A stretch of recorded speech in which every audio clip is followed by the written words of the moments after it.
नमस्कार दोस्तों, स्वागत है आपका अपने वीजी नॉलेज में।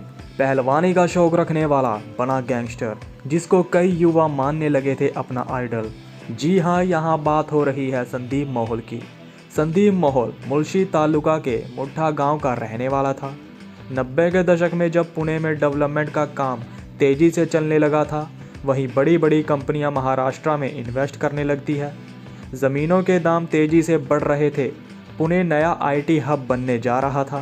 कई किसानों ने तो अपनी ज़मीनों को बेचकर करोड़पतियों वाली ज़िंदगी बितानी शुरू कर दी थी, लेकिन कई ऐसे जमींदार भी थे जिन्होंने अपनी ज़मीनों को नहीं बेचा।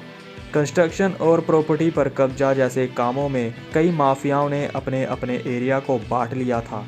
जवानी में संदीप माहौल ने पहलवानी भी की। उसके साथ उसी की उम्र के कई लड़के जुड़े। जब भी उसको कोई स्टैंड लेना होता तो वो अकेला ही लेता। यही कारण था युवा उसके साथ जुड़ते जाने लगे थे। संदीप माहौल ने अपने एरिया में अच्छा दबदबा बना लिया था, लेकिन उसको एरिया में ही नहीं सिमट के रहना था, उसको बड़ा डॉन बनना था। जिसके बाद उसने बोर्ड के गैंग को ज्वाइन कर लिया। बाद में उसने अपनी खुद की गैंग बना ली। कहते हैं संदीप माहौल और उसकी गैंग के लोगों के निशाने पर बड़े बड़े बिजनेसमैन हुआ करते थे। उनसे भारी रकम वसूली जाती और गरीबों में बांटी जाती। गरीब किसानों में उसकी छवि रॉबिन हुड वाली बन चुकी थी। हाथ में पैसा आते ही संदीप माहौल की राजनीति में भी दिलचस्पी जागी। संदीप अपने मुठ्ठा गांव का सरपंच बना। आगे चलकर संदीप राष्ट्रवादी कांग्रेस पार्टी में शामिल हो गया और महाराष्ट्र के मथाड़ी समाज संगठन का अध्यक्ष बना। लेकिन अभी भी उसने अपराध की दुनिया को नहीं छोड़ा था। बेशक संदीप माहौल पॉलिटिक्स में उतर चुका था, वहीं उसके दुश्मनों की कतार भी बढ़ चुकी थी। 2005 में मारने गैंग के अनिल मारने पर हमला कर उसे मार दिया गया। वहीं 2006 में सुधीर रसाल को भी मार दिया गया। इन हत्याओं को करवाने में संदीप माहौल का नाम आता है। ये दोनों आदमी गणेश मारने की गैंग के थे। गणेश मारने संदीप माहौल से इसका बदला लेना चाहता था। वो मौके की तलाश में था। संदीप को कई बार मारने गैंग द्वारा मारने की कोशिश की गई, लेकिन हर बार संदीप बच जाता था। अक्टूबर 2006 जब संदीप माहौल अपनी कार से मुठ्ठा गांव से कोथरूड जा रहा था तो गांव से ही उसकी गाड़ी का पीछा किया जाने लगा।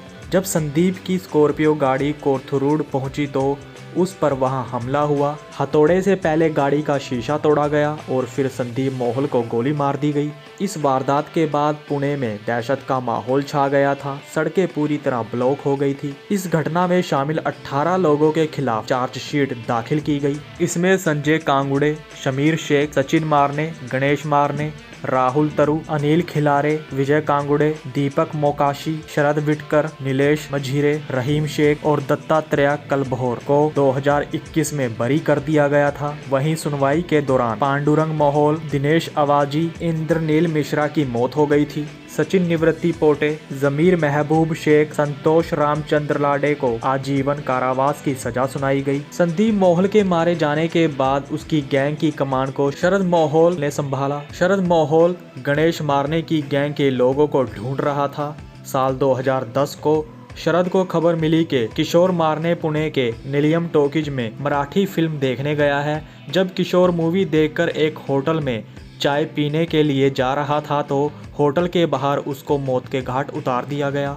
आपको बता दें, गणेश मारने संदीप माहौल की हत्या के मामले में जेल में बंद था, तो वहीं किशोर मारने बाहर उसकी गैंग को चला रहा था और यही वजह थी शरद ने उसको मार डाला। शरद माहौल ने संदीप माहौल के हत्यारे गणेश मारने को भी मारने का प्लान तैयार किया। उन्होंने ससून हॉस्पिटल और शिवाजी नगर कोर्ट क्षेत्र में रेकी की, मगर 2012 में शरद और उसके साथियों को गिरफ्तार कर लिया गया। पुलिस ने उनके प्लान को फेल कर दिया। फिलहाल संदीप माहौल की गैंग को शरद माहौल ऑपरेट करता है। अगर संदीप माहौल की जगह कोई और होता तो शायद वो थोड़े समय के लिए अंडरग्राउंड हो जाता, क्योंकि उसके दुश्मनों द्वारा उस पर कई बार हमला करवाया गया, लेकिन वो डरा नहीं। आज भी संदीप माहौल को उसकी गैंग के लोग याद करते हैं। तो दोस्तों, ये थी संदीप माहौल की ज़िंदगी से जुड़ी कुछ बातें।